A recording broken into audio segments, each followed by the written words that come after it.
Hi, my name's Phil. I like talking about politics, and in this video I'd like to discuss how the Tories have been losing their minds yesterday as it's revealed that Keir Starmer has taken down a portrait of Margaret Thatcher from a room inside Downing Street, but most especially the unconfirmed proposal to ban smoking from beer gardens. And what's particularly weird about their objections to the smoking ban in beer gardens is they're raging about something that's basically in line with their own policy. But anyway, as some of you all know, I was not about yesterday. I was getting married. I chose the date as a time when I was confident there'd be no major political news. And I suppose in reality there wasn't. But after a pretty quiet week, which is to be expected in the bank holiday week before schools and Parliament open again, I couldn't believe when I was browsing the news last night. It's like all the Tories were just melting down, completely imploding. First of all, about the reported decision by Keir Starmer to chuck a portrait of Margaret Thatcher into mothballs, or at least move it somewhere else. Several Tories freaking out about it. Why? I get that she's their messiah, right? But why do they care whether Keir Starmer's got her portrait up in Downing Street or not? They don't get to go there anymore. They're not in government. He's not burning the picture or anything. If the Tories ever manage to get back into power, if we're ever silly enough to let them do that, they're quite free to put it back up themselves. But the major meltdown is being reserved for a proposal to ban smoking in beer gardens, a few other outdoor locations as well. But, you know, beer gardens is the main focus. Now, before I go over the politics, I'm just going to say a couple of things about the proposal in general. First of all, we don't actually know if it's a serious proposal or not. The way policy making works is, you know, officials are presented with problems by ministers. Ministers say, right, we've got this problem, we want to solve it. Come up with ideas. And they'll come up with lots of solutions. Some of them will be, you know, pretty off the wall. Some will never be seriously pursued due to costs or political difficulties or some other reason. And sometimes a proposal is leaked, deliberately leaked, in order to gauge public reaction. As a result of this news being leaked, and we don't know whether it was leaked because of ministerial instruction or someone else, but inevitably YouGov conducted a poll. Well, what do the public think? And do you know what the public think? 58% support it, 35% against. For Labour voters, 67% are in favour, 27% opposed. So if ministers were seriously considering this proposal, then arguments against it wouldn't be political. The second point I'd make is that on a personal level, I've got no strong opinions one way or the other. My instinct actually is to be slightly against, if I'm going to be honest. I'm not a smoker myself. I'm not someone who goes to pubs very often. And when I do go to pubs, I don't very often sit in the beer garden, probably as a consequence of the fact I don't go to pubs very often. And it's not sunny in this country very often. So the chances of those two events overlapping are quite slim. So yeah, beer garden's not really somewhere I go. But I get that in the efforts to eventually end smoking, there's been efforts in the past to make smoking more difficult, more socially awkward. And this would be in the same vein.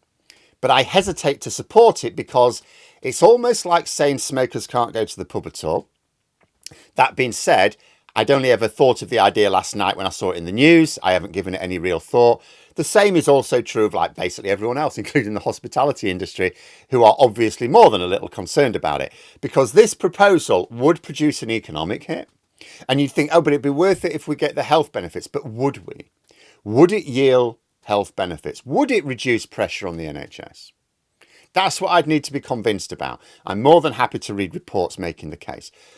But beyond whether or not the proposal is a good idea, and like I say, I really don't know, the politics of the way the Tories are reacting is interesting. Like, they are raging. Esther McVey, the person Rishi Sunak appointed as his Minister for Common Sense, described the proposal as basically the same as the Holocaust. Now, okay, this was the most extreme reaction to proposal, but other Tories, and certainly the mainstream media, not even just the Tory client media, going absolutely mad at the idea. Now, here's the thing. I can see a lot of genuine opposition to the proposal. I can see a lot of arguments against it. As I said, my own instincts are more against than for, though I could change my mind if I hear more arguments. But I am going to say this. The Conservatives are basically flexing their hypocrisy muscles in being quite so opposed to it, because it's sort of in line with their own policy. Because for all I know, this proposal was something that was being worked on as a result of the recent Tory government. Because let us not forget, before Sunak called the election, his government was working on a smoking bill. What was it called? The tobacco and vapes bill or something. But a smoking bill, which had the explicit aim of banning smoking altogether. In time, it's phased in. It was worked on the basis that it would be illegal to smoke, to buy cigarettes and to smoke if you were born from 2009 onwards. So each year, the age at which you could buy tobacco and smoke would increase by a year. It should be really weird. I kept joking, there'd come a point where a 30-year-old would need to be ID'd, age ID'd. But anyway, that was their plan. Their plan was to ban smoking altogether, to actually stop smoking. So until they say otherwise, the Conservative Party's official policy is one of banning all smoking. So you just take a step back and you think, hang on, what's the Tory position here? They're saying that smoking should stop in the UK. Yes, they've got this plan to phase it in over time, but they're basically saying it would be good if smoking could just stop, that there should be nobody smoking at all. That's their policy. Well, if smoking is stopped in line with their own policy, then there won't be any smoking in beer gardens anyway, will there? Now, I appreciate there might be a lot of Tory MPs who personally strongly oppose anti-smoking measures, perhaps because they're paid by the smoking lobby or because of dependent jobs in their constituency or just their own personal beliefs. But the smoking bill was their idea. And this proposal has come about as a result of that idea. The reason these proposals are still being worked on and developed under a new government is because Labour agreed with the Tories that more action on smoking was a good idea. You know, after 14 years, there's not really much that the Tories did or came up with that on reflection has cross-party approval. So it's quite something to see Tories going ballistic at Labour's support for one of the few things which did. And going back to that polling, the proposal even has support amongst Conservative voters, which brings me to one big advantage of the proposal that very few are seriously discussing.